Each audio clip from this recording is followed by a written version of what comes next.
हम लोग बात कर रहे थे न्यूट्रिशन। और न्यूट्रिशन का मतलब होता है कि लिविंग्स अपना फूड कैसे प्राप्त करते हैं। इसके लिए आपको मैंने दो टाइप का न्यूट्रिशन बताया था। एक था आपका ऑटोट्रोपिक न्यूट्रिशन और दूसरा था आपका हेटेरोट्रोपिक न्यूट्रिशन। ठीक है, ये दोनों हमने अच्छे ढंग से पढ़े थे। इसमें क्या करते हैं, प्लांट फोटोसिंथेसिस प्रोसेस करते हैं और इनऑर्गेनिक को कन्वर्ट करते हैं ऑर्गेनिक में।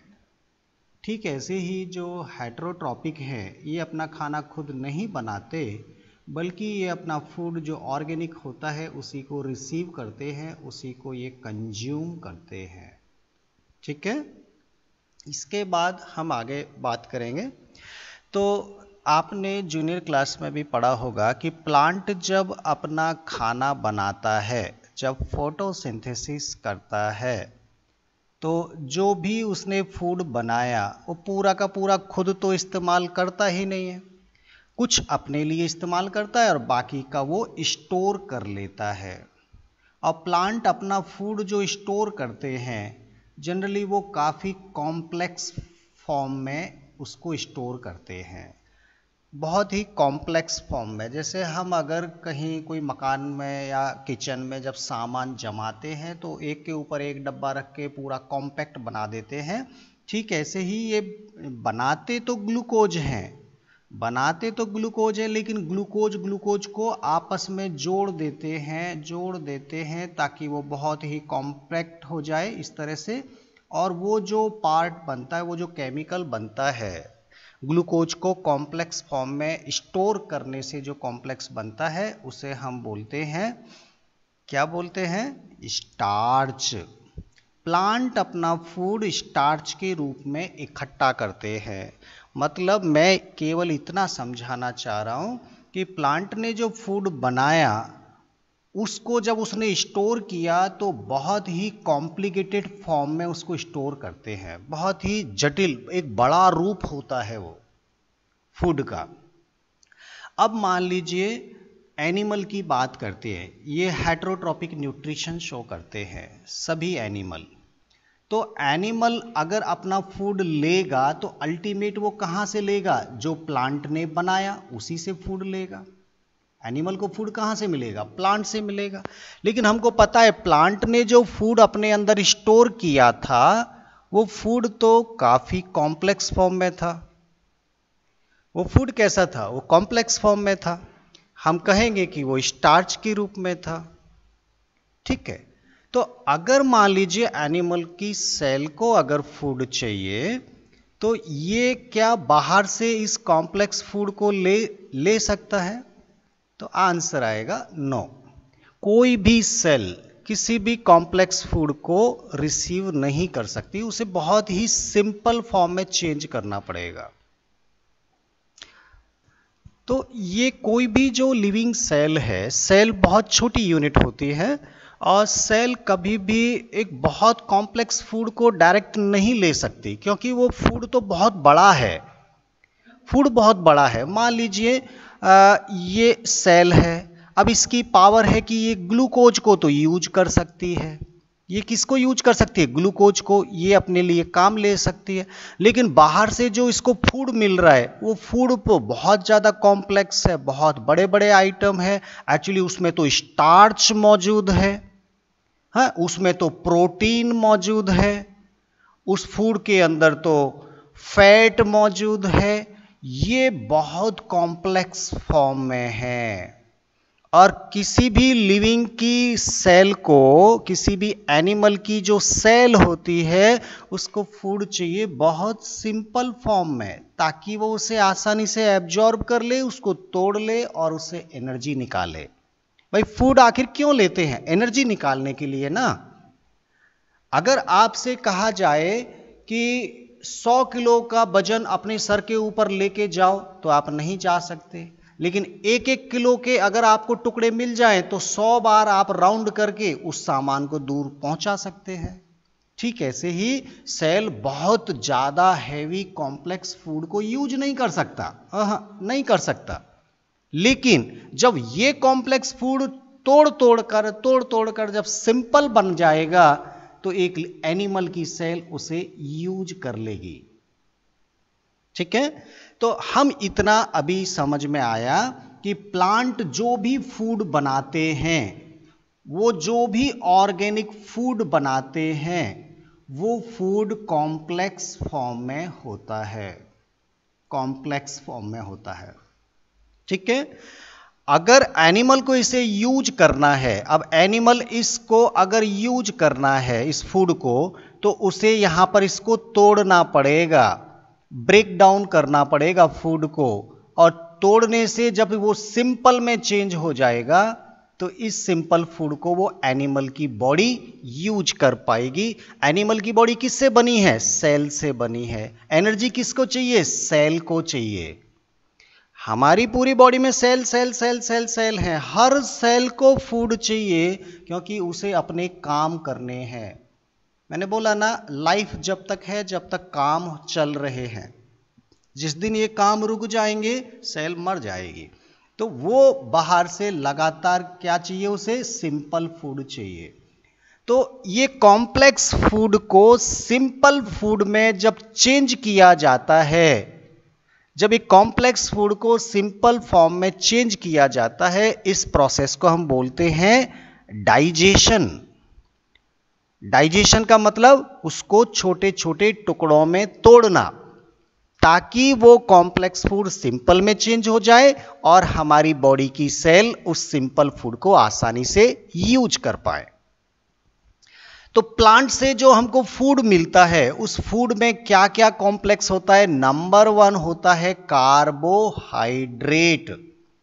ये जो हमारा स्टार्च है, वो स्टार्च अपने आप में कार्बोहाइड्रेट ही होता है।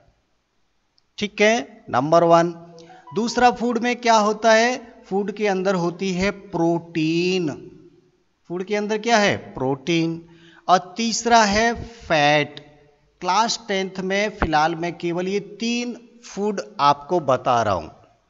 हम जो एक थाली में खाना लेते हैं, तो इसमें जो राइस है, जो चावल है, जो हमारी चपाती है, वो उसके अंदर वाकई में क्या मौजूद है? उसके अंदर कार्बोहाइड्रेट मौजूद है।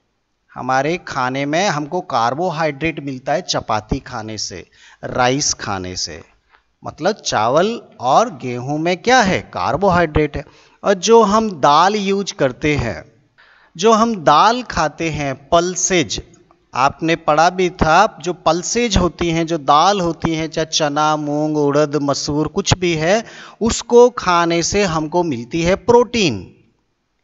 इसके अलावा सोयाबीन के अंदर, अंडे के अंदर, दूध के अंदर क्या होती है? प्रोटीन होती है। ठीक है, ये बहुत कॉम्प्लेक्स फूड है।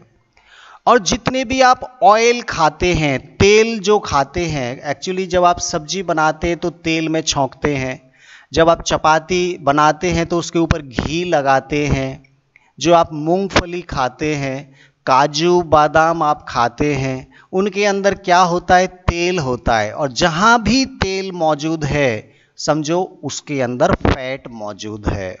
जो आपने नमकीन खाया, आपने पकौड़ी खाई, आपने कचौड़ी खाई, सबके अंदर तेल मौजूद है, मतलब उसके अंदर फैट मौजूद है। तो ज़्यादातर हम यही खाते हैं। हमारे फूड में ये तीनों चीज़ होना चाहिए। हमने पढ़ा था balanced diet is required to become a healthy person. अगर हेल्दी होना है तो हमको बैलेंस्ड न्यूट्रिटिव डाइट लेना होता है, मतलब हमारे फूड में ये तीनों चीज़ होना चाहिए। इनके अलावा प्रोटीन है, इनके अलावा विटामिन्स हैं, मिनरल्स है, वाटर है, वो भी फूड में शामिल होता है, लेकिन उनका हम डाइजेशन नहीं पढ़ेंगे। हम इनका डाइजेशन पढ़ेंगे कि ये जो कॉम्प्लेक्स फॉर्म है, जब ये टूटती है तो क्या बनता है। ये हमारा टॉपिक है। एक्चुअली कोई भी एनिमल वो खुद तो खाना बनाता नहीं है, वो तो बाहर से कॉम्प्लेक्स फूड लेता है। अब कॉम्प्लेक्स फूड में या तो उसको कार्बोहाइड्रेट मिलता है या उसको प्रोटीन मिलता है। मैं फिर से लिख रहा हूं, क्यों? क्योंकि मुझे तोड़ना है। और तीसरा उसको फैट मिलता है। ये 3 फूड हम देखते हैं। जब डाइजेशन प्रोसेस होती है तो कार्बोहाइड्रेट को तोड़ा जाता है छोटे छोटे छोटे छोटे पार्ट में। जब इसको तोड़ देंगे तो लास्ट फाइनल जो सबसे छोटा टुकड़ा बनेगा वो टुकड़ा होगा ग्लूकोज का। वो टुकड़ा कौन सा होगा? ग्लूकोज का होगा, क्योंकि ग्लूकोज को जोड़ जोड़ कर ही तो कार्बोहाइड्रेट बनाया था प्लांट ने। ग्लूकोज को जब इकट्ठा कर रहा था तो ग्लूकोज ग्लूकोज भाई फोटोसिंथेसिस में तो ग्लूकोज ही बनाया था, लेकिन उसे जब स्टोर किया तो कार्बोहाइड्रेट में इकट्ठा कर लिया। अब अगर एनिमल को फिर से फूड चाहिए, कार्बोहाइड्रेट को उसे तोड़ना पड़ेगा ग्लूकोज में, याद रखना है, ठीक है।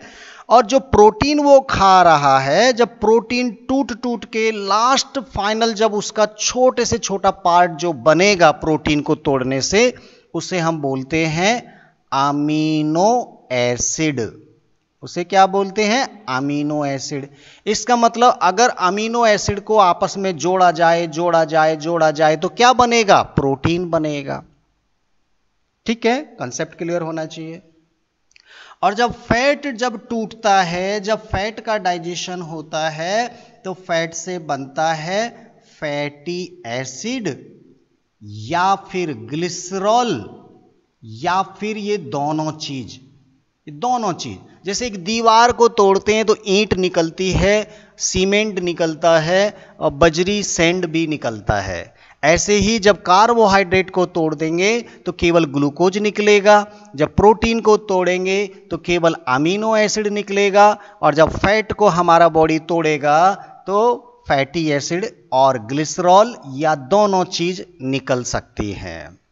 ये आपको याद होना चाहिए। ये कॉम्प्लेक्स फूड है और कॉम्प्लेक्स को जब डाइजेशन करते हैं तो ये सिंपल फूड बन जाता है, ये सिंपल फॉर्म है। तो हमारी जो बॉडी की सेल है उनको कार्बोहाइड्रेट नहीं चाहिए, उनको चाहिए ग्लूकोज। वो आसानी से ले लेगी, सेल के अंदर ग्लूकोज आसानी से चला जाएगा डिफ्यूज होके। डिफ्यूजन प्रोसेस मैंने पढ़ाया था 9th में।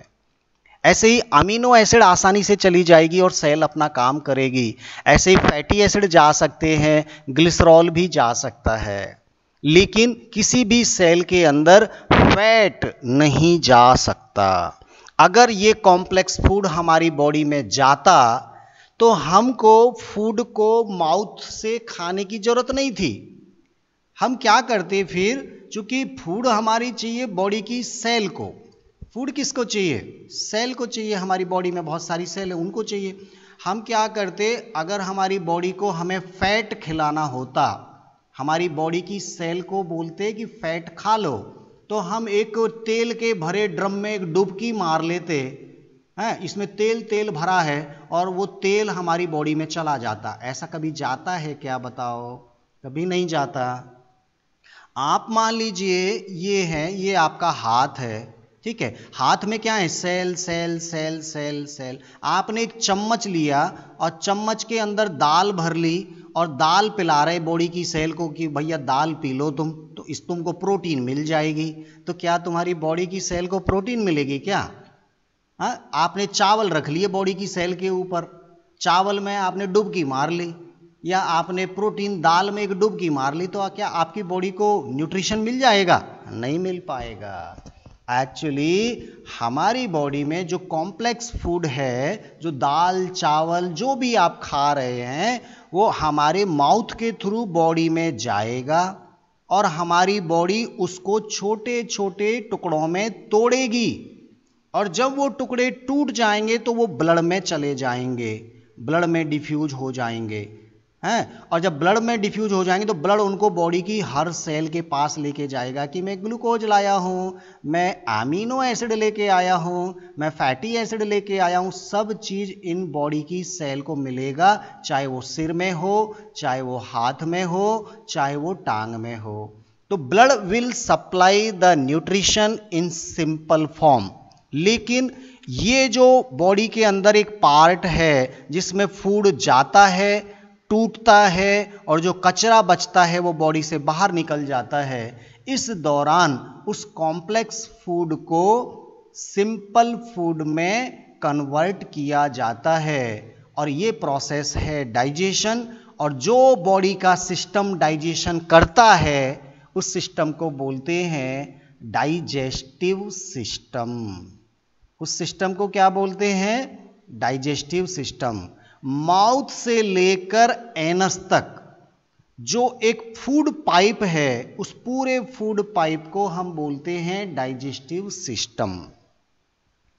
तो ये बात क्लियर हो गई कि कोई भी एनिमल की बॉडी की सेल कॉम्प्लेक्स फूड को डायरेक्ट नहीं ले सकती, पहले उस फूड को सिंपल फॉर्म में चेंज करना पड़ता है। अब एनिमल तो कई अलग अलग टाइप के हैं।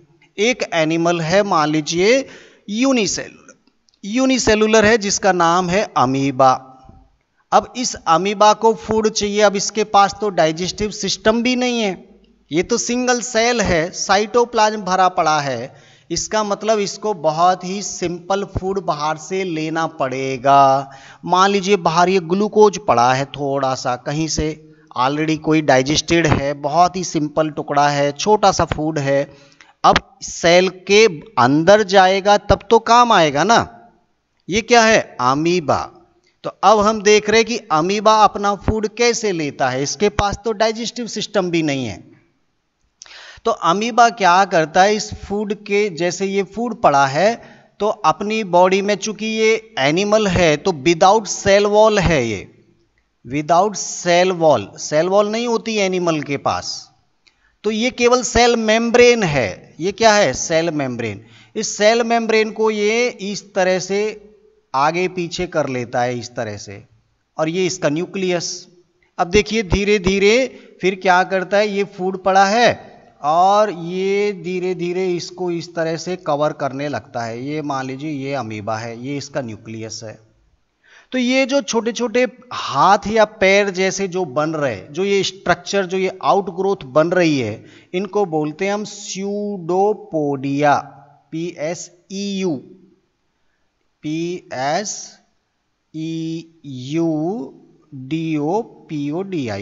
स्यूडोपोडिया।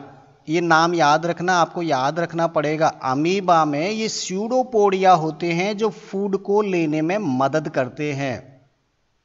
तो ये स्यूडोपोडिया धीरे धीरे बढ़ते जा रहे, फाइनली क्या होगा, ये जो फूड है ये मान लीजिए ये इस तरह की मेम्ब्रेन बन के यहाँ तक पहुँच गई। ये हो गया आपका अमीबा। और फाइनली क्या होगा कि ये मेम्ब्रेन हो गई इधर अंदर, और ये हो गया बंद फूड इसके अंदर, एक वैक्यूल के अंदर। ये क्या है, ये चिपक जाएंगी, तो ये इधर टूट जाएगी और ये इसमें पैक हो जाएगी ऐसे। तो with the help of pseudopodia the food will be inside the cell.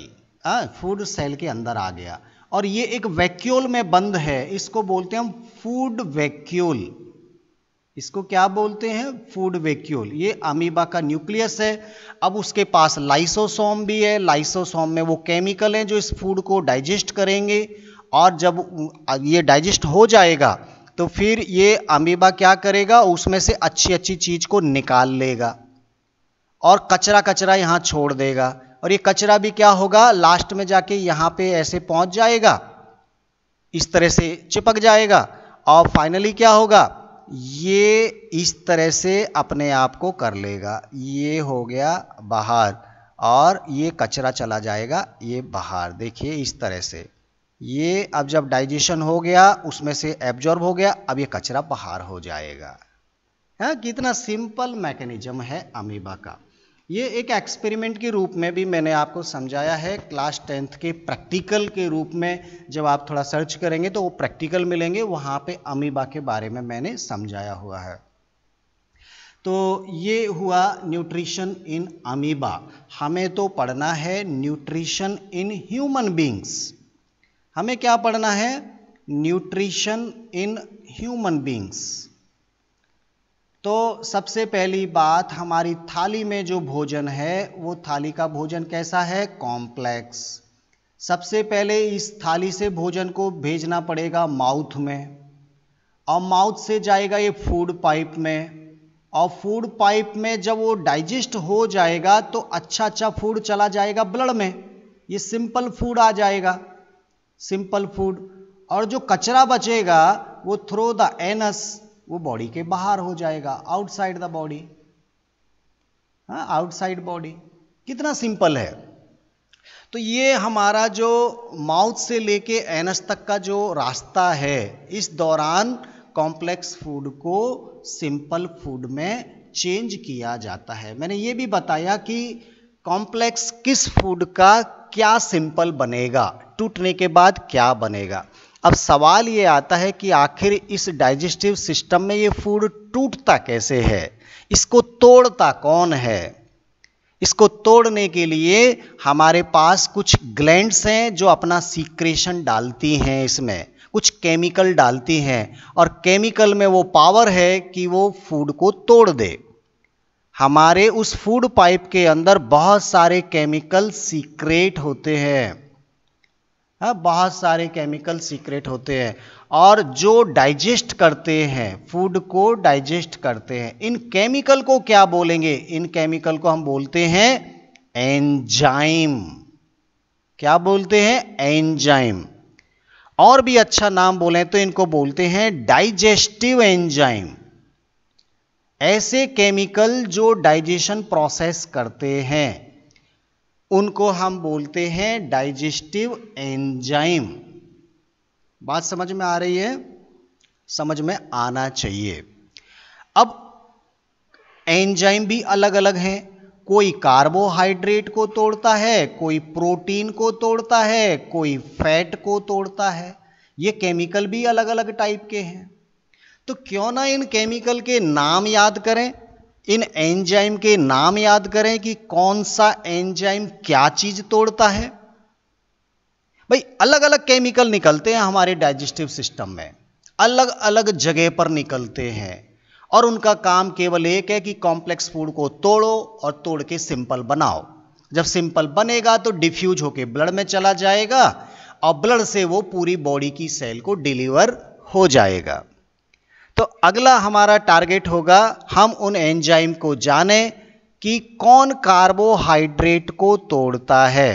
Carbohydrate टूटेगा तो इतना तो पता है कि ग्लूकोज बनेगा, लेकिन एंजाइम कौन सा है जो ऐसा कर सकता है? उस एंजाइम को बोलते हैं एमाइलेज। उस एंजाइम को क्या बोलेंगे? एमाइलेज। और सेकंड हमारा जो है वो है जो प्रोटीन को तोड़ेगा। प्रोटीन को कौन तोड़ेगा? एक एंजाइम ही तोड़ेगा, और क्या बनेगा? अमीनो एसिड बनेगा।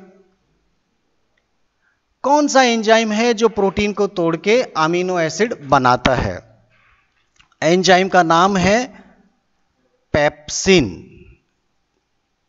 तो यहां पे हम लोग थोड़ा सा बात करूंगा कि प्रोटीन टूटेगी तो अमीनो एसिड बनेगा, लेकिन कौन सा एंजाइम है जो इस प्रोटीन को तोड़ता है? तो आंसर आएगा, प्रोटीन को तोड़ने वाला जो एंजाइम है उसका नाम है पेप्सिन। उस एंजाइम का नाम क्या है? पेप्सिन। और एक और एंजाइम है वो भी ऐसा कर सकता है जिसका नाम है ट्रिप्सिन। पेप्सिन, अरे पेप्सी कोका कोला याद आ जाएगा। पेप्सिन क्या तोड़ता है? प्रोटीन तोड़ता है। दाल जैसा ही तो भरा है पीला पीला उसके अंदर, पेप्सी के अंदर, हालांकि वो काला काला होता है। हाँ, थोड़ा दिमाग में याद रखना है कैसे भी करके। पेप्सिन और ट्रिप्सिन ये दोनों प्रोटीन को तोड़ते हैं अमीनो एसिड में। देखिए प्रोटीन, पेप्सिन, ट्रिप्सिन, थोड़ा सा दिमाग में नाम डालो भैया, याद करो, ये तो याद करना पड़ेगा। तो दो दो अलग अलग टाइप के केमिकल हैं, दोनों का काम है प्रोटीन को तोड़ना। और जो हमारा तीसरा है, हमारा जो तीसरा क्या है? फैट। फैट को भी तो भैया कोई तोड़ेगा। फैट टूटेगा तो इतना तो पता चला कि फैटी एसिड बनेगा या ग्लिसरॉल बनेगा या दोनों चीज बन जाएगी, लेकिन तोड़ेगा कौन?